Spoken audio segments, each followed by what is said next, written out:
जो भारत की अंतिम चाय की दुकान। तो 1.5 घंटे में पूरा मतलब माना विलेज कवर कर सकते पूरा हैं। वहाँ पे भी होम स्टे है। अच्छा, ये सारे होम स्टेज हैं। इसको भीमपुल का है सब प्रयास। आई थिंक आज तक किसी ने शेयर नहीं किया होगा। 2022 की वीडियो है। यहाँ पे ड्रोन उड़ा सकते हैं भैया? बिल्कुल उड़ा सकते हैं, कोई दिक्कत नहीं है। Welcome guys, welcome back to the channel. Thank you so much for the lovely response जो भाई आपने पिछली वीडियोस में दिखाया। Thank you so much. और भाई फाइनली हम माना पहुंच चुके थे। और पता है इस वीडियो को अगर मैं कंबाइन करता ना तो भाई 1 घंटे का एपिसोड बन रहा था, पूरा 1 घंटे का व्लॉग। तो मैंने सोचा कि भाई 1 घंटे का रहने देते हैं, सेपरेट कर देते हैं। पहले आपने देखा होगा माना गए, देन वापस आए, लोगों ने फोटो खिंचवाई बाइक के साथ, बहुत लोगों ने। यार इसका कुछ नाम बताओ बढ़िया सा। अभी भी देखो कैसे देख रही है। इस वीडियो में आपको भाई कंप्लीट इन्फॉर्मेशन मिलेगी माना के बारे में, ठीक है, माना विलेज के बारे में, वहाँ पे क्या है, क्या कल्चर है, प्लस थोड़ा सा हिस्ट्री जानने को मिलेगा, गणेश जी के बारे में, भीमपुल, मतलब काफ़ी कुछ चीज़ें हैं। अगर आप माना जा रहे हो तो भाई ये व्लॉग देख के जाना। और भाई प्लीज़ शेयर करना लोगों को। सूरज भैया की मदद से, जो वहाँ के गाइड हैं, लोकल गाइड हैं, भाई उन्होंने बहुत चीज़ें शेयर करी। अगर आपको माना आना है तो कितने दिन स्टे करना चाहिए, कहाँ स्टे करना चाहिए, तो सब कुछ है। वीडियो शेयर करना, बेस्ट पार्ट ज़रूर बताना। देखो मेरे लिए ना फर्स्ट टाइम है ऐसा वीडियो की, मतलब लाइक जो 20 मिनट से प्लस जा रही है। मतलब बाइक राइड वगैरह में ठीक है, मज़ा आता है, बट भाई ये जो इन्फॉर्मेशन है ना, जब मैंने शूट भी किया था, मतलब मैं खुद एक पल को खो गया था। और हम उस जगह में प्रेजेंट है, प्लस उस जगह के बारे में जान रहे हैं, तो काफ़ी अच्छा एक्सपीरियंस था, काफ़ी अच्छा एक्सपीरियंस। आप वीडियो देखो और भाई बेस्ट पार्ट ज़रूर बताना। और किसी को भी अगर माना जाना हो, मैं डिस्क्रिप्शन में वैसे सूरज भैया का नंबर छोड़ रहा हूँ, तो भाई उनसे एक बार बात कर लेना। प्लस ट्रैक का अलग है, सारी इन्फॉर्मेशन है वीडियो में, आप पूरी वीडियो देखना। और बाकी भाई अगर किसी को बाइक्स वाली वीडियो देखनी है तो उत्तराखंड का भाई पूरी प्लेलिस्ट बनी हुई है। एंट्री भारत के अंतिम माणा। लोकल गाइड करना है, गाइड हमारे साथ तो सूरज भाई, यहाँ के लोकल गाइड। कैसे हो भैया? बढ़िया भैया। चलो जी। तो भैया जहाँ पे हम घूम रहे हैं ना, ये हमारा इंडिया का लास्ट विलेज है माना गाँव। ओके। तो इसका पूरा फुल नेम है मणिभद्रपुरी। अच्छा। बाकी यहाँ से 65 किलोमीटर के बाद चाइना बॉर्डर पड़ता है। तो सामने आपको एक सड़क दिख रही है आगे पे, जो बाईपास जा रही है। तो आर्मी एरिया, वहाँ पे सिर्फ आर्मी वाले चलते हैं। सिविलियन लोगों को अलाउड नहीं है। अगर जब परमिशन होगा तभी आप जा सकते हो। तो सड़क वहाँ से जाके इधर को आती है फिर। अच्छा। दीवारें दिख रही है ना आपको? तो 65 किलोमीटर तक हमारे आर्मी की अपनी सीमा है। उसके अगेन चाइना बॉर्डर है। तो उसके नीचे के गाँव में हम घूम रहे हैं, जो बॉर्डर के नीचे का गाँव है, इंडिया लास्ट विलेज माना गाँव। ठीक है। तो यहाँ पे हमारे पूरे 6 पॉइंट है देखने के। पहला पॉइंट आता है गणेश गुफा, ठीक है। और फिर आता है व्यास गुफा, जहाँ पे महाभारत का लेखन स्थल हुआ है। अच्छा। तो फिर जहाँ पे पॉइंट आएगा वहाँ पे मैं आपको अच्छे तरीके से एक्सप्लेन कर लूँगा। उसके बाद फिर आता है 2 रिवर का संगम, जिसे केशव प्रयाग कहते हैं। अच्छा। सरस्वती रिवर और अलकनंदा रिवर का संगम। फिर आता है सरस्वती का तेज रूप, जिसको सरस्वती धाम कहते हैं। अच्छा। फिर आता है सरस्वती माता जी का मंदिर और भीमपुल। ओके। और टोटल कितना टाइम लगता है वैसे यहाँ पे? टोटल हमें घूमने में लगता है 1.5 घंटा। 1 या 1.5 घंटा। 1 या 1.5 घंटा? हाँ, 1.5 घंटे में पूरा घूम लेते हैं। पूरे 6 पॉइंट। तो 1.5 घंटे में पूरा मतलब माना विलेज कवर कर सकते हैं? पूरा माना विलेज कवर कर सकते हैं। ज़्यादा बड़ा नहीं है माना गाँव हमारा। अच्छा। 1 किलोमीटर के रेंज में फैला हुआ है। और यहाँ की आबादी 1000-1200 की है। ओके।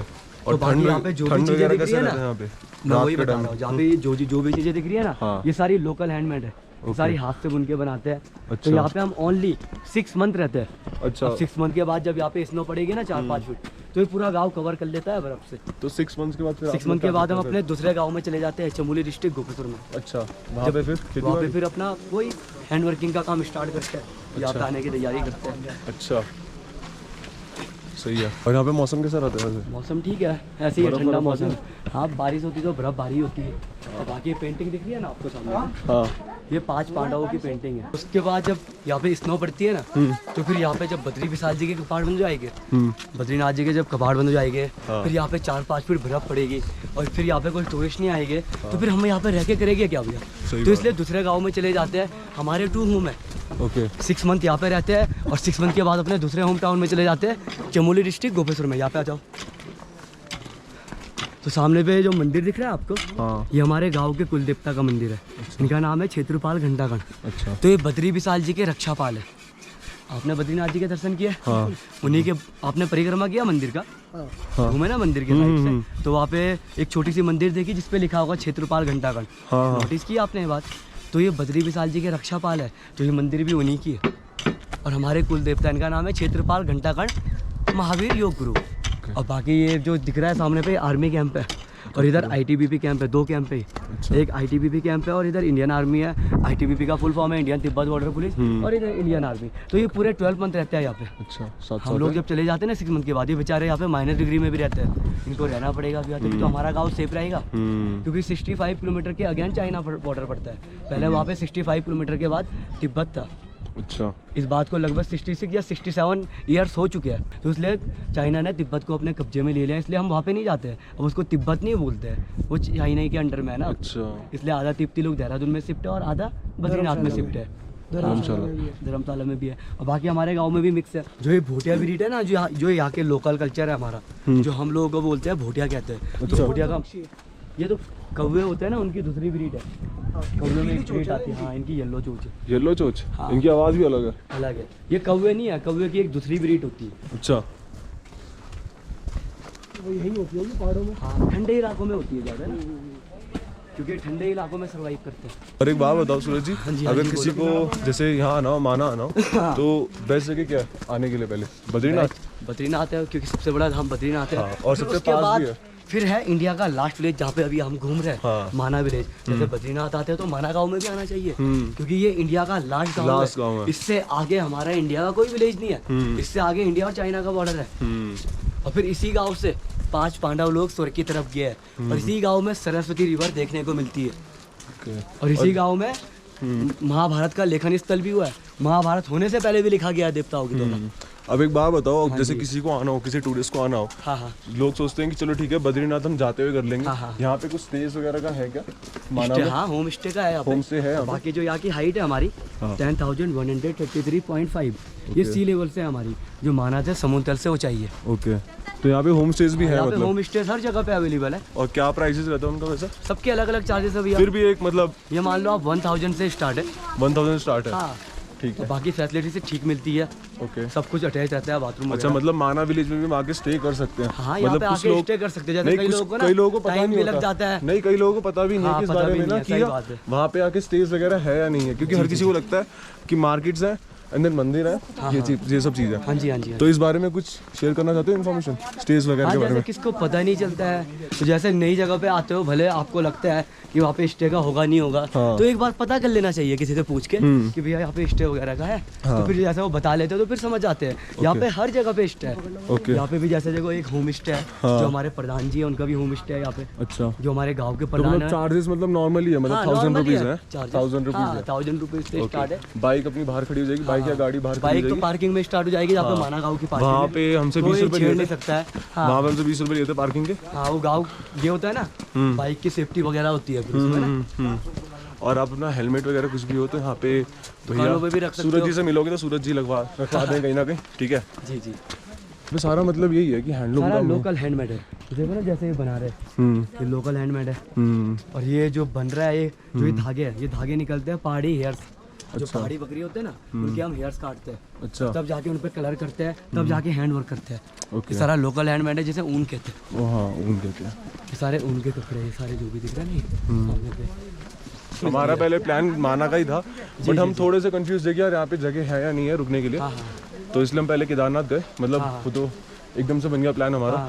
फिर उसके बाद आपको पता ही है, फिर हम फाइनली माना आ ही गए। फाइनली माना पहुँच ही गया।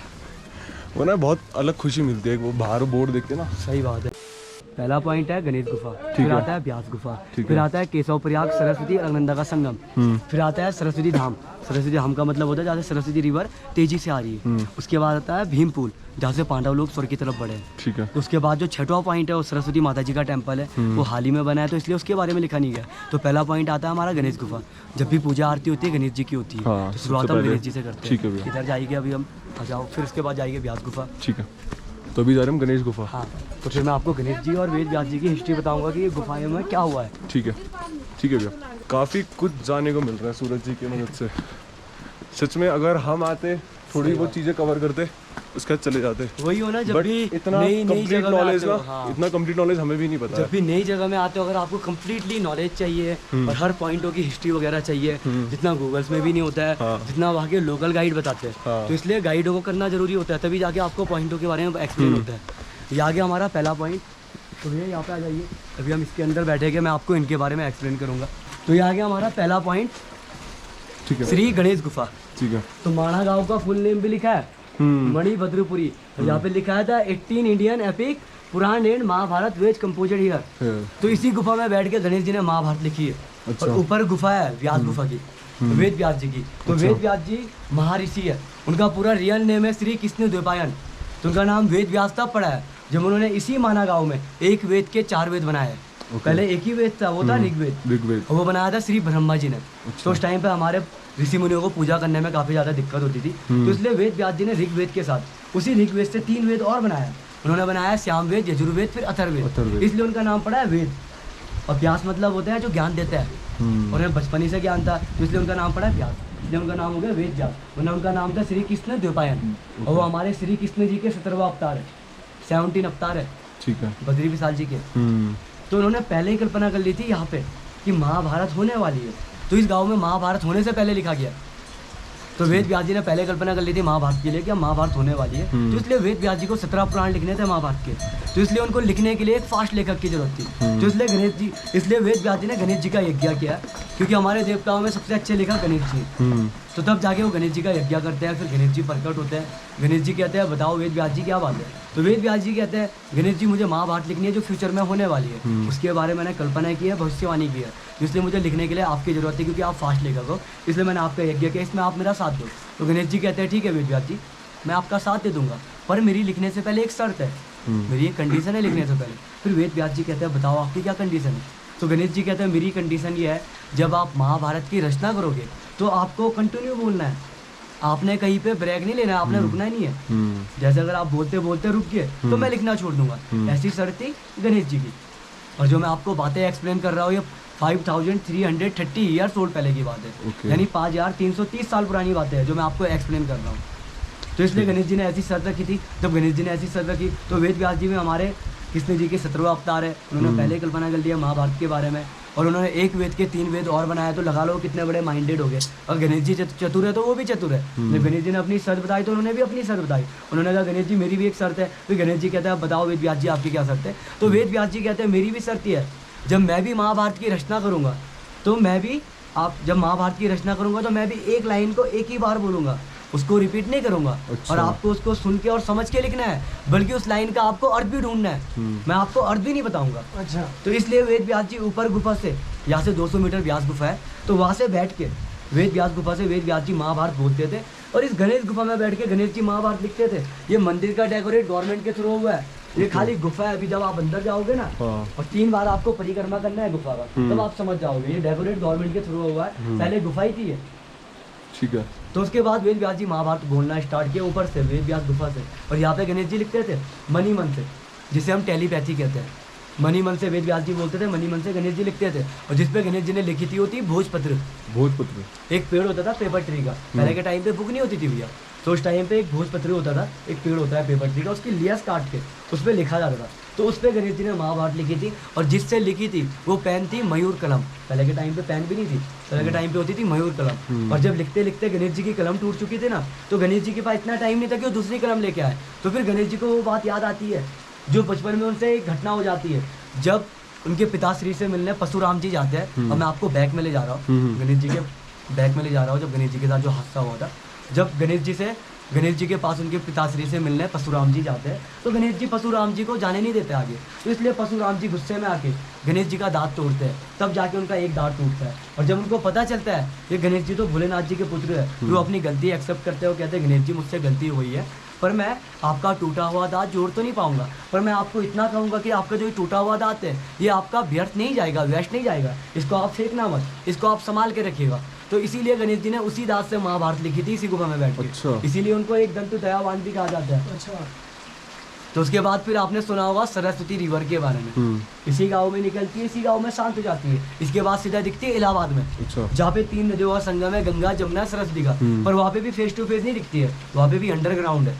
तो उसके पीछे का लॉजिक किया, जब वेद व्यास जी महाभारत की रचना कर रहे थे तो सरस्वती रिवर बहुत तेजी से बहती थी, तो उनके साउंड से गणेश जी और वेद व्यास जी का मन का कॉन्टेक्ट टूट चुका था। तो इसी कारण वेद व्यास जी सरस्वती माता पे क्रोध होता है, बहुत ज़्यादा गुस्सा होता है, क्रोधित होते हैं तो कहते हैं कि हे माता सरस्वती, हम महाभारत के बारे में लिख रहे हैं जो फ्यूचर में होने वाला है, तो कृपया करके आपकी जो बहने की गति है कुछ पलों के लिए आप इसको शांत कर लो, क्योंकि गणेश जी और मैं लिखने में डिस्टर्ब हो रहा है। मैं गणेश जी को अपनी मन की बात नहीं बता पा रहा हूँ, गणेश जी मेरी मन की बात नहीं पढ़ पा रहे। ऑलरेडी गणेश जी की एक बार कलम टूट चुकी है, वो दांत से लिख रहे हैं, पर तभी भी हम रुके नहीं, पर आपकी फास्ट गति की वजह से हम रुक चुके हैं। तो माता जी आप कुछ पलों के लिए आप इसको शांत कर लो। तो फिर माता जी कहती है, मैं ज्ञान की देवी हूँ, मैं जितना फास्ट बहती रहूँगी ज्ञान उतना ही आगे बढ़ता रहेगा, और मेरे बिना तो ज्ञान अधूरा है। अगर मैं स्लो हो जाऊँगी तो ज्ञान कहाँ से बढ़ेगा। तो इसलिए वेद व्यास जी क्रोध में आके सरस्वती माता जी को श्राप देते हैं।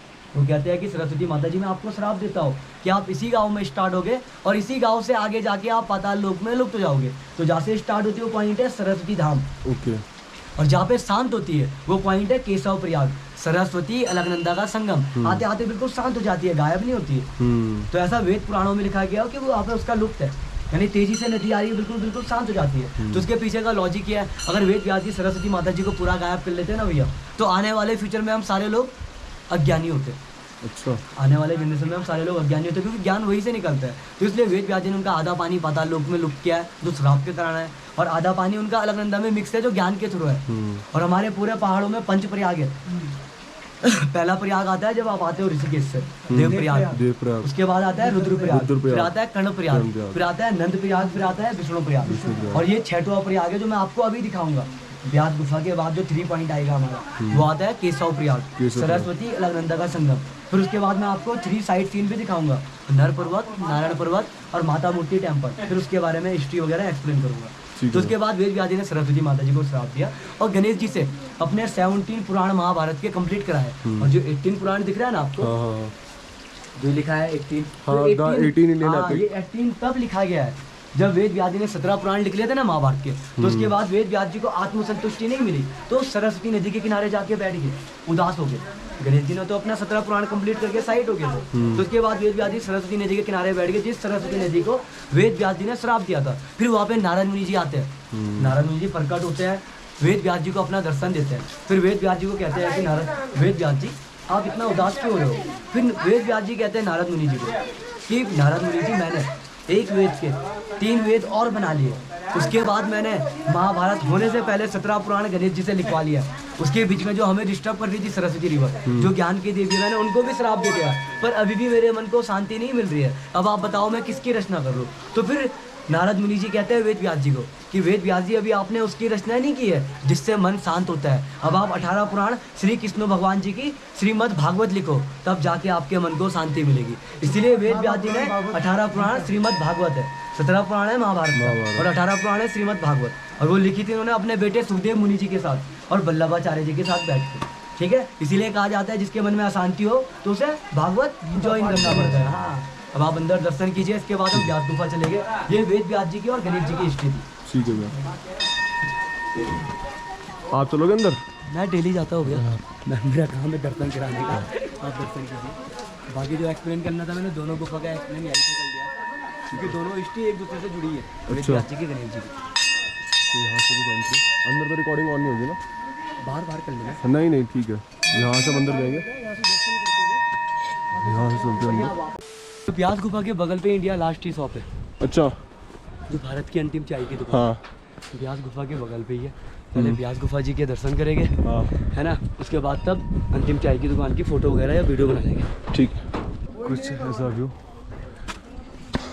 और अंदर चढ़ाई है थोड़ी, और यहाँ पे कंस्ट्रक्शन भी चल रही है। बहुत बढ़िया है यार, काफी आंधे है ना?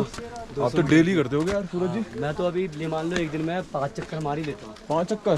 क्या कभी 4 कभी नहीं आते आप? अभी दूसरा चक्कर है मेरा ये तुम्हारे। चलो, आप लास्ट में मेरे को अपना नंबर देना। ठीक है, मैं वीडियो के डिस्क्रिप्शन में डाल दूंगा। ठीक है, ठीक है। कोई भी आएगा भाई, यहाँ पे नेटवर्क आते हैं ना, हाँ, आपको कॉल कर लेगा, देन आप उन्हें अच्छे से गाइड करते हैं जैसा आपने हमें करा है। बाकी तो मैं ट्रैकिंग भी कराता हूँ यहाँ से 25 किलोमीटर का, जो 5 दिन का ट्रैक है पैदल। कहाँ पे? सतोपन स्वर्गारोहणी ट्रैक। अच्छा, वो 5 डे का रास्ता है। ओके। जहाँ से पांडवों में से एक भाई युधिष्ठिर स्वर्ग की तरफ गए थे, क्योंकि चारों भाई धीरे धीरे आगे जाके एक एक करके खत्म हो गए थे। पर स्वर्ग में पहुंचा एक ही है, युधिष्ठिर। अच्छा, तो वो उसके लिए परमिशन लेनी पड़ती है क्या? ना ना, उसके लिए परमिशन नहीं है, खाली मेडिकल चेकअप बनाना पड़ता है। हार्ट पेशेंट वाले नहीं जाते क्योंकि ऑक्सीजन लेवल कम है। अच्छा, तो ये 5 दिन का ट्रैक है, 3 दिन जाना, वैसे 2 दिन आना। तो ऊपर क्या मंदिर है वहाँ पे भी ना? स्वर्गारोहणी ट्रैक है, और बाकी त्रिकोण के आकार में एक झील है जिसको त्रिआत्माक झील कहते हैं। अच्छा। तो उस झील को देखते हैं लोग, पूजा वगैरह करके फिर वापस आते हैं। और बाकी पहाड़ में स्टेप दिखते हैं बर्फ के। अच्छा। सीढ़ी दिखती है, उसे स्वर्ग की पैड़ी कहते हैं। यहाँ के कौवे देखो। ये व्यास गुफा है और इस पत्थर का आकार देखना सामने बिल्कुल बुक की तरह होगा। अच्छा। नेचुरल है, किसी ने डिजाइन नहीं किया है। ये पूरा बुक की तरह है। हाँ, व्यास पोथी तभी तो बोला गया। व्यास पोथी मतलब होता है वेद व्यास पुस्तक। अच्छा। भारत की आखिरी चाय दुकान और हम यहाँ पे। वाह, क्या व्यू है यार। मंदिर अंदर से बहुत अच्छा है भाई, बहुत अच्छा है। एक अलग वाइब आ रही है, एक अलग आ रही है, मतलब एक अलग खुशी आप देख रहे होगे चेहरे पे, एक अलग खुशी एकदम। मतलब ये खुशी ना मैं नहीं एक्सप्लेन कर सकता, कि आपको यहाँ पे आके ही पता चलेगा। तो आप आइए, एक बार दर्शन करिए, सूरज जी से मिलिए, कोई भी किसी भी गाइड को लीजिए, उनसे कंप्लीट नॉलेज लीजिए, काफ़ी अच्छा रहेगा। एक टाइम आते हो, अच्छे से नॉलेज लेके जाओ, ठीक है। और ये भैया सबसे पुरानी दुकान है वाली। हाँ, सबसे पुरानी। वहाँ देख लो, पुरानी फोटो जो जाओ ना वहाँ पे। हाँ। अच्छा, यहाँ पे सारी पुरानी फोटोज हैं। भारत की आखिरी चाय की दुकान। ये चाचा जो पीछे बैठे हैं तुम्हारे। अच्छा। पहले काफी ज्यादा। हेलो चाचा जी। जय बद्री। काफी जवान थे चाचा पहले। हाँ, काफी ज्यादा टाइम हो चुका है चाचा की दुकान। हाँ, यही देखा था, मतलब पहले ना हमने फोटो भी ऐसी देखी थी। तुमने बहुत पुरानी फोटोज देखी होगी। हाँ। देखो ये चाचा। हाँ, इसमें 13-14 साल के हैं। ये रहे चाचा जी हमारे। भारत की आखिरी चाय की दुकान। पहले, इससे पहले चाचा के वो चलाते थे रिलेटिव वगैरह। अच्छा। और अब चाचा चलाते हैं, यानी चाचा की दूसरी पीढ़ी चला रही है। ओह, काफी ज्यादा टाइम हो चुका है इनको। चाचा को तो काफी टाइम हो गया होगा यहाँ पे से। हाँ, चाचा को भी चाचा ने तो पूरा बनते हुए देखा होगा, राइट? 35-40 साल हो ही चुका है चाचा को भी दुकान पे। इंडियाज लास्ट टी शॉप, ठीक है, ये रही मेरे पीछे। बट हमने यहाँ से टी नहीं पी, हमने पिया पानी की बोतल लिया, वो भी इस भाई ने लिया। बहुत ऊपर चढ़ के आए हैं यहाँ पे, ठीक है भाई। सांस फूलते हैं यहाँ पे। कितने किलोमीटर है सर यहाँ तक ऊपर? ये पूरा आना जाना हमारा 1.5 किलोमीटर अप डाउन है। Up down? और गणेश गुफा से 200 मीटर है। 200 मीटर है? हाँ। ओके। पूरा अप डाउन हमारा 1.5 किलोमीटर है। 750 मीटर जाना है, 750 किलोमीटर। उड़ाना अलाउड है? हाँ, उड़ा सकते हो। है आपके पास? यार मैं छोड़ के आया हूँ क्या, ताकि कभी मेरे को लगा अलाउड नहीं है। अरे यार, तो मुझे पूछते ना, मैं जब गाइड था तो गाइड से तो हर चीज़ें पूछनी पड़ती है। अरे यार, ड्रोन उड़ाते तो पूरा व्यू अच्छे से आता। ये आई थिंक आज तक किसने शेयर नहीं किया होगा। 2022 की वीडियो है, ठीक है, याद रखना। यहाँ पे ड्रोन उड़ा सकते हैं भैया? बिल्कुल उड़ा सकते हैं, कोई दिक्कत नहीं है। सही में? क्योंकि गाँव का व्यू ले सकते हो। क्योंकि बॉर्डर तो 65 किलोमीटर के अगेन पड़ता है ना। हाँ। तो उससे पीछे तो अभी इंडिया का लास्ट विलेज है। अब आपको इसको पूरे विलेज को पूरे तरीके से देखना है। हाँ। तो ड्रोन तो उड़ाना ही पड़ेगा ना। तो अलाउड है व्यू है? हाँ, अलाउड है। कोई फाइन नहीं लगता? कोई फाइन नहीं आर्मी वाले मना नहीं लगता, करते? कोई दिक्कत नहीं है। मतलब रूम में जाके ड्रोन उठा के ला सकते हैं। जेन्युइनली? हाँ, उड़ा सकते हो आप। सच में? बिल्कुल बिल्कुल। मैं तो कह रहा हूँ, जबकि अभी जब वापसी जाएगी ना, जहाँ पे बैग्स रखे आपने, हाँ। तो वहीं से थोड़ा उड़ा लेके गाँव में। गाँव का तो व्यू है, आएगा, बट है ना। आर्मी वाले पक्का मना नहीं करते। नहीं देख लो, नहीं करेंगे मना यार भाई। ये इन्फॉर्मेशन यहाँ पे हमारे गाइड जी ने दिया है, तो आ जाना एक बार, सूरज जी से मिलना। सूरज जी, आप उड़वा दोगे ड्रोन? बिल्कुल उड़वा देंगे भैया। नंबर हम आपको डिस्क्रिप्शन में शेयर कर देंगे। हाँ, कर देंगे शेयर। यहाँ पे इस तरफ, वाह, ये नई बात पता चली यार, है ना। हमारे साथ थोड़ी ड्यूटी हो गई। हम तो लाए नहीं यार, जान के। हमें लगा, क्योंकि हमें चौपटा में मना कर दिया तो था एक बार पता कर लेते ना, जब गाइड आता है ना यार। तो गाइड भैया, को और चीजें पता होती है। मेन ये है ना कि बॉर्डर है, बॉर्डर के यहाँ पे ऑब्वियसली नहीं। अरे तो नहीं उड़ाना होता ना वहाँ पे ड्रोन हमें वगैरह। आर्मी कैंप के अंदर कौन से घुसाना है? हाँ, हमें ये तो भी। गांव में उड़ाना है ना भाई। गांव का व्यू देखना है बढ़िया तरीके से, माउंटेनों का व्यू देखना है, अच्छा, है ना। रिवर को क्लोजअप करके देखना है व्यू में। चलो सही है यार। कितने टूरिस्ट उड़ाते हैं यार। काफी अच्छी इन्फॉर्मेशन दी टूरिस्टों को उड़वाने के है, लिए काफी बोलते अच्छी हैं, मना नहीं इन्फॉर्मेशन। करते। यहाँ पे आ जाओ। तो ये सामने वाली जो रिवर दिख रही है ना, हाँ। ये सरस्वती रिवर है। अच्छा। और जो उधर से आ रही है, हाँ। वो अलकनंदा रिवर है। और इन दोनों का कॉम्युनिकेशन हो रहा है। इसका नाम है केशव प्रयाग, संगम का नाम। ओके। और यहीं पे सरस्वती आते आते बिल्कुल शांत हो गई है, एकदम शांत, बिल्कुल जमीन तक दिख रही है वहाँ पे। इसका कलर ब्लू है और बाकी अलकनंदा का कलर अभी वहाँ जा रहे हैं, अभी जहाँ पे ये सरस्वती आ रही है। हाँ, ये ये सरस्वती आ रही सरस्वती है। यहाँ पे, मतलब इधर का पानी का ब्लू है, वहाँ का वहाँ का ग्रे है। ग्रे है। ओके। और देखो ना, बिल्कुल शांत हो गई है। और संगम का नाम हो गया केशव प्रयाग। केशव प्रयाग। इसके बाद फिर हम पूरे पॉइंट देख के फिर यहाँ से वापस आएंगे। ठीक और है। ये सामने वाला स्वर्गारोहणी वाला मार्ग है, जहाँ से अच्छा। पांडव लोग स्वर्ग की तरफ बढ़े हैं। यहाँ ये से 2 सीधा? पांडवों के अभी स्टैचू लग चुके हैं। हाँ। 3 पांडवों के स्टैचू और लगेंगे, साथ में उनकी वाइफ का लगेगा, द्रौपदी का, तब एक कुत्ते का लगेगा, तब जाके स्टैचू सारे ओपन हो गए। अभी ओपन नहीं हो गए। अच्छा अच्छा। ये सामने जो मूर्ति दिख रही हाँ है जी। ये सरस्वती माता जी की पुराणिक मूर्ति है, जो सरस्वती माता जी ज्ञान की देवी है। अच्छा है ना यहाँ पे? हाँ पुराणिक माँ सरस्वती मूर्ति है। और ये सामने सरस्वती रिवर का तेज रूप है, इसी को सरस्वती धाम कहते हैं। अभी यहाँ से देखो कितना तेज आ रहा है, वहाँ पे हाँ, स्लो हो वहाँ जाती पे है बिल्कुल शांत हो जाता है। वहाँ पे एकदम शांत हो जाती है। इसी को सरस्वती धाम कहते हैं।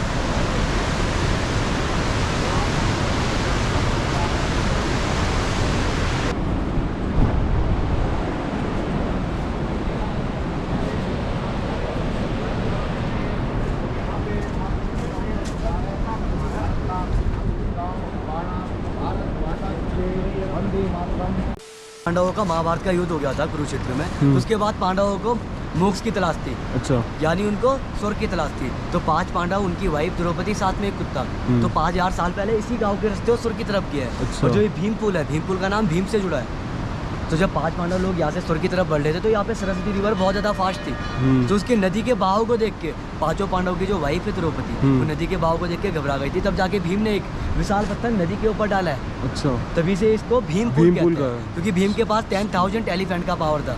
अब आप देखोगे उसके उस साइड से सपोर्ट नहीं है, हाँ खाली इधर एक साइड ही टिका हुआ है, और उसी से अभी हम चल के आए। पर उसको देखने के लिए नीचे ग्राउंड पे आना पड़ता है, तभी समझ में आता है। और बाकी इधर पत्थरों पे देखो कितने लेयर्स बने हैं, ये सारे नदी के लेयर्स है। पहले सब पानी 5000 के साल निशान है ना? पानी के पहले, हाँ, निशान। यहाँ तक के। पानी होगा। पहले पानी था इतना ऊपर, तभी तो भीम ने एक विशाल पत्थर डाला नदी को पार करने के लिए, तभी से इस जगह का नाम पड़ा है भीमपुल। और फिर जो ये रास्ता दिख रहा है आपको, जी। फिर सामने थोड़ा जूम करके देखोगे, गेट पे लिखा होगा स्वर्गारोहणी मार्ग। जी तो यहीं से फिर पांडव लोग आगे स्वर्ग की तरफ बढ़े हैं। तो फिर यहाँ से आगे जाते जाते एक एक करके पांडव सब खत्म हो गए, उनकी वाइफ भी खत्म हो गई, चारों पांडव खत्म हो गए। लास्ट में एक ही पांडव बचा, युधिष्ठिर, उनके साथ एक कुत्ता। तो वही स्वर्ग में पहुंचे हैं। तो जब वो यहाँ से सतोपन जाते हैं 25 किलोमीटर, तो वहाँ पे उनको लेने के लिए पुष्पक विमान आता है। अच्छा स्वर्ग से उनको डोली आती है, फूलों की डोली लेने के लिए। तो उसमें 2 यमदूत है, वो कहते हैं युधिष्ठिर जी हम आपको लेने आए हैं, पर आपके साथ जो ये कुत्ता है हम उसको स्वर्ग में अलाउ नहीं करेंगे, आप साथ में चलो पर कुत्ते को यही छोड़ दो।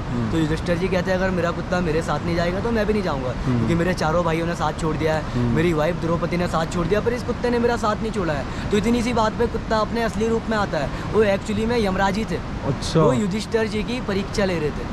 अच्छा तो वही स्वर्ग में पहुंचे अपने शरीर के साथ। बाकी चारों भाई धीरे धीरे खत्म हो गए थे, उनके सबने अपना शरीर त्याग लिया था। और बाकी यहाँ से आगे 25 किलोमीटर ज़्यादा युधिष्ठिर पैदल गया है स्वर्ग की तरफ, जी उसको सतोपंथ कहते हैं। तो वहाँ पे मैं ट्रैक भी कराता हूँ, उसका नाम है सतोपंथ स्वर्गारोहणी ट्रैक। ओके। तो 5 डे का रास्ता है, वहाँ पे 3 दिन जाना लगता है, 2 दिन आना लगता है। तो वहाँ पे कैंप करना पड़ता है। अच्छा। जैसे हम जाते हैं तो पहले टूरिस्टों का मेडिकल चेकअप कराते हैं। अच्छा। तो पर हेड पे 20,000 का पैकेज बनता है। उस 20,000 में खाना पीना कैंपिंग सब हमारा है, और आपके बैग्स ले जाने वाले भी हमारे हैं। ओके। सिर्फ आपको साथ में मोबाइल पकड़ के या कैमरा पकड़ के चलना है। अच्छा। सिर्फ वहाँ पे हार्ट पेशेंट वाले नहीं जाते हैं, अच्छा। क्योंकि वहाँ पे ऑक्सीजन लेवल कम है, ब्रीथिंग लेने में प्रॉब्लम होती है। अभी जैसे 2 टाइप का एक हाँ। हो गया ना, जैसे एक हो गया स्वर्ग का वहाँ पे जाने का, राइट, हाँ, और एक एक हो सतोपन। गया जैसे अभी हम घूम रहे हैं। हाँ। तो अगर जैसे स्वर्ग अगर यहाँ आगे भी जाना है तो कितना टाइम लगता है माना विलेज में? यहाँ पे माना विलेज में जैसे तो अभी घूम गए हम, यहाँ हाँ। पे तो 1.5 घंटा लगता है ठीक है। पूरा। हाँ। यहाँ पे पूरे 6 पॉइंट है हमारे, 6 पॉइंट हमने, हाँ। हाँ ठीक पूरे है। 6 पॉइंट हम 1.5 घंटे में कवर कर लेते हैं। और ये आता है 6 पॉइंटों में? ये नहीं आता है, ये नहीं आता, ये ये आता है अलग, ये अलग ट्रैक है। ये ट्रैक है। और अभी हमने ट्रैक नहीं किया है, हाँ। अभी हम 1-1.5 किलोमीटर ही घूमे हैं। हाँ। वो भी अप एंड डाउन, मतलब अभी विलेज के अंदर ही घूमे? हाँ विलेज के अंदर ही घूमे ओके, हैं। और अभी इससे विलेज से बाहर जब जाएंगे वो ट्रैक होगा। ओके। इधर ट्रैक है, और बाकी इधर जो दीवार दिख रही है बॉर्डर का रूट है। जी इधर बॉर्डर रूट है और इधर ट्रैक है। जी। और मतलब अगर किसी को आना हो वैसे ये हाँ। ट्रैक भी करना हो प्लस ये भी ट्रैक घूमना भी हो, कर सकते हो। बाकी हाँ। यहाँ से 5 किलोमीटर वसुधारा भी है, अच्छा। वहाँ पे भी आने जाने में 5-6 घंटे लग जाते हैं। 5-6 घंटे लग हाँ, जाते वहाँ हैं। पे झरना है, काफ़ी ज़्यादा झरना है, अच्छा झरना है, तो लोग उसको देखने जाते हैं। अच्छा। जो झरने की खासियत ये थी पहले के टाइम पे द्वापर युग में, तो सिर्फ अच्छे लोगों पे गिरता था, डटी लोगों पे नहीं गिरता था। ओह। पर आज की डेट में तो कलयुग है, महाकलयुग है, अब तो सब पे गिरता हाँ, ये है, बात और लोग तो है। झरना देखने जाते हैं। अच्छा। और वैसे कितना टाइम लगता है टोटल वैसे अगर माना विलेज अगर आओ तो? माना विलेज में 2 तो दिन का? ये मान लो अगर पूरा करना ट्रैक है भी हमें, करना, ट्रैक भी हाँ, करना है, हाँ। तो पूरा हमें 10 दिन तो चाहिए 10 दिन? 10 दिन। माना विलेज? हाँ, माना विलेज पूरा करना है, अगर पूरा आपको कवर करना है। हाँ। और बाकी खाली इधर लोकल में ही घूमना है, हाँ। वो तो आप 1 दिन में ही कर लोगे। और अच्छा। आपको ट्रैक भी करना है सतोपंथ का, हाँ। 5-6 दिन तो वहाँ पे लगेगा आपको। ओके। 1 दिन माना गाँव में लगेगा, 7 दिन ही हो गया। फिर आप 1 दिन बद्रीनाथ में भी तो स्टे करोगे, हाँ। 8-9 दिन मान लो आप, और मैक्सिमम मान लो 10 दिन मान लो। टोटल 10 दिन हाँ। चाहिए फॉर जो माना बढ़िया विलेज तरीके और से आप घूम कंप्लीट। सकते हो। हाँ मतलब अगर आप कंप्लीट घूमना चाहते हो तो पूरा अभी ट्रैक तो वगैरह हर अभी चीज़। तो हम खाली लोकल घूमे हैं, क्योंकि अभी हमारे पास टाइम नहीं है भैया, बट जरूर आऊँगा यार मैं यहाँ पे। ठीक है, जरूर आऊँगा आपके लिए और next time आपको ही के लिए contact most welcome करूँगा है। मैं, और आपको ही कॉन्टैक्ट ओके, करूँगा ओके भैया। मैं। सच में यार मैंने इतनी इन्फॉर्मेशन गेन करी ना, अगर मैं यहाँ पे आता नॉर्मल आपको मैं हिंदुस्तान का लास्ट वो टी शॉप दिखाता और 2-3 मंदिर दिखाता। और इतना टिका हुआ कैसा है, इसी के ऊपर सारे लोग चल रहे हैं। हजारों लोगों की भीड़ है, सब चलते हैं इसके ऊपर से, हम लोग भी इसी के ऊपर से चल रहे हैं। तभी से जगह का नाम पड़ा है भीमपुल की ओर बढ़ते हुए इस स्थान पर सरस्वती नदी को पार करने हेतु महाबली भीमसेन ने एक विशाल पत्थर की शिला उठाकर पुल का निर्माण किया था। इस पुल से पार होकर पांडव आगे बढ़े थे, तब से यह पुल भीमपुल के नाम से प्रसिद्ध है। एनटीपीसी ने भी प्रूव कर रखा है, जो हमने अभी नीचे दिखाया है। नीचे देखा। अब उसी के ऊपर से चल रहे हैं हम। तो सामने ये पर्वत दिख रहा है आपको, जिसमें स्नो पड़ा है सामने। हाँ, पूरा इधर से लेके फर्स्ट से लेके इधर पूरा लास्ट तक। अच्छा इस पर्वत का नाम है नर पर्वत। अच्छा ये पूरा इधर से लेके लास्ट तक एक ही पर्वत है, बद्रीनाथ तक। कहाँ से? यहाँ पे से लेके अच्छा पूरा उधर तक एक पूरा। इसे नर पर्वत कहते हैं। बाकी ये पर्वत दिख रहा है ना सामने, उधर कोने से लेके इधर तक, तो इसको नारायण पर्वत कहते हैं। नर नारायण। तो नर का मतलब है अर्जुन और नारायण का मतलब है बद्री विशाल। तो इन्होंने द्वापर युग में इन पर्वतों में तपस्या की थी, इसलिए इन पर्वतों का नाम इनके नाम से फेमस है, नर नारायण। और इनके बीच में मंदिर है बद्रीनाथ जी का। और बाकी एक मंदिर और दिख रहा है ना आपको, माता मूर्ति टेम्पल है। वो सामने जो है, हाँ, जो येलो वाला है, हाँ। ये माता मूर्ति टेम्पल है। एक साल में एक ही बार खुलता है। अच्छा। और जिस दिन खुलता है तो बद्री विशाल जी के वहाँ से एक डोली आती है। अच्छा। बद्री विशाल जी की पालकी आती है, तो बैंड बाजा के साथ आती है, तब जाके इनके दरवाजे ओपन होते हैं। तो ये बद्री विशाल जी की माँ का टेम्पल है, नारायण जी का। अरे कब खुलता है वैसे? ये खुलता है सितंबर के टाइम पे। सितंबर में खुलता है, जब कार्तिक का टाइम आता है। अच्छा। तो सिर्फ एक दिन खुलता है, तो इस दिन इस पूरे गाँव में बहुत बड़ा मेला लगता है। उस मेला को कहते हैं माता मूर्ति का मेला। माता मूर्ति मेला। हाँ, बहुत तो ज्यादा भीड़ ये होती है। ट्रैक वाले रास्ते से जाना? ना, इधर नीचे से जाते हैं आगे। अच्छा, इधर से नीचे से जाते हैं। हाँ, पुल पे से, पुल है ना नीचे, वहाँ से जाते हैं। और बाकी खाना खुने की व्यवस्था सब आर्मी वाले ही करते हैं। अच्छा, पूरा वो पूरा सब मैनेज वही करते हैं। अच्छा। और बाकी हमारे गांव वाले एक साइड से हम करते हैं, और बाकी एक साइड से आर्मी वाले करते हैं, दोनों मिलके करते हैं। अच्छा। तो बाकी टूरिस्ट लोग दूर दूर से आते हैं, विदेशों से जैसे जिसको पता होगा ना, तो विदेश से तक आते हैं। कोई स्विट्जरलैंड से आता है, कोई दुबई से तक आता है उस मेला को देखने के लिए। अच्छा। क्योंकि साल में एक बारी होता है। तो बद्री विशाल जी की छोटी सी मूर्ति पालकी में आती है, अच्छा। जिसे लड्डू गोपाल कहते हैं। तब जाके उनकी दरवाजे, उनकी माँ के दरवाजे उनके सामने ओपन होता है। क्योंकि जो नारायण थे, तो नारायण जी के रूप में बद्री विशाल जी थे, और नर के रूप में अर्जुन थे। तो इन्होंने द्वापर युग में तपस्या की थी। ठीक है ब्रो, ओके भैया, चले अब चलते हैं।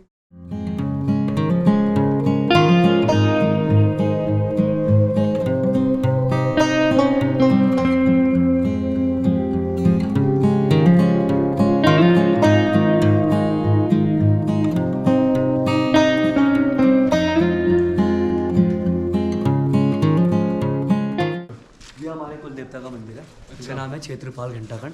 तो ये बद्री विशाल जी के रक्षापाल हैं। तो हम टूरिस्ट लोग भी जैसे आते हैं ना, बाहर से दर्शन करते हैं, अंदर नहीं जाते। अच्छा। तो इसलिए गेट लगाया गया है, क्योंकि पर्सनल होते जैसे कुल देवता, तो ये हमारे गांव के पर्सनल है। और बाकी जो आपको दिख रहा है ना, ये हवन कुंड है। हवन कुंड? जब यहाँ पे 12 साल में एक बार पूजा होती है ना, जैसे कुंभ का मेला होता है, तो वैसे इनकी सबसे बड़ी पूजा होती है 12 साल की। तो फिर ये तो 12 साल में तब इसको खोल के इसके अंदर हवन होता है, अच्छा, यज्ञ होता है इसके अंदर। अच्छा। तो उस दिन 2 दिन तक का यहाँ पे केयर होता है। 2 दिन तक बाहर के टूरिस्ट इस गांव में प्रवेश नहीं करते हैं। हमारे साथ बड़े बड़े IPS DIG सब खड़े रहते हैं यहाँ पे। अच्छा। पुलिस वगैरह सब घाट में हमारे।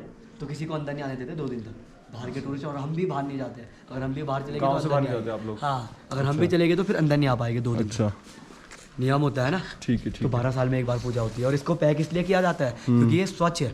अच्छा। ये पवित्र स्थान होता है। तो अगर इसको खुला रखेगा ना, तो इसमें गंदगी जाएगी, तो फिर दिक्कत होती है। तो इसलिए इसको पैक रखना पड़ता है ताकि गंदगी ना जाए। ठीक है ब्रो, अब चले। ठीक है।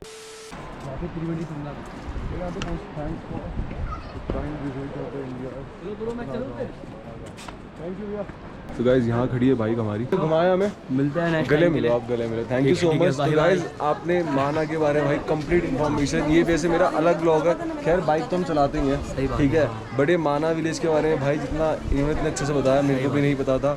आई होप आपको भी इन्फॉर्मेशन सारी अच्छी लगी होगी। बाकी आपके लिए फीडबैक के लिए आपके पास कमेंट सेक्शन है, बताना जरूर क्यों। बाकी मैं बाकी इनके चैनल को लाइक सब्सक्राइब कर लेना। Thank you so बाकी much। अगर आपको मेरी गाइडिंग अच्छी लगे, क्योंकि अगर गाइड के लिए आपको कांटेक्ट करना होगा, मेरा नंबर भैया डिस्क्रिप्शन में मैं डाल दूंगा नंबर। जैसे नई जगह में आते हो तो बाकी बारे में अच्छे तरीके से इन्फॉर्मेशन लेनी है, तो गाइड करना ही पड़ता है। तब जाके आपको पॉइंटों के बारे में पता चलता और है। मेन बात पता है क्या है इस वीडियो की, मैं बताता हूँ आपको। मेन मेरे को ड्रोन का नहीं पता था, भैया ने कहा ड्रोन उड़ सकता है, उड़ सकता है, मेरे को सच में नहीं पता था। हाँ, ऐसा नहीं उड़ाना है हमें कि हमें कैंपों के अंदर ले जाना है। हाँ, बेस कैंप पे नहीं जाना भैया है, बता देंगे। बट मंदिरों के अंदर आपका नहीं ये जाना है कि ड्रोन शॉट आपका आ जाएगा। आ जाएगा, कोई प्लस दिक्कत अगर आप लोग आ रहे हो तो तो भाई 10 दिन का थोड़ा बना के आओ प्लान बढ़िया से, भैया अच्छे ट्रैक से वगैरह सब घुमाएंगे, करा देंगे। ट्रैक वगैरह सबके, हाँ। क्योंकि अभी तो हमारे पास टाइम नहीं है, अभी हमें जाना है, आपको पता ही हमारा सीन क्या चल रहा है, अभी ऋषिकेश जाना है, वापस दिल्ली भी जा सकते हैं, कुछ पता नहीं है प्लान का। तो गाइस इस वीडियो में ही था, होप करता आपको वीडियो अच्छी लगेगी, अच्छी लगी हो करना भैया वीडियो को लाइक कर देना, चैनल सब्सक्राइब को। कर देना। मिलते हैं किसी बढ़िया सी वीडियो में, बाइक में मिलते हैं, till then bye bye, keep loving keep supporting, चलो भैया बाय बाय, बाय बाय, जय बद्री विशाल। जय बद्रीश।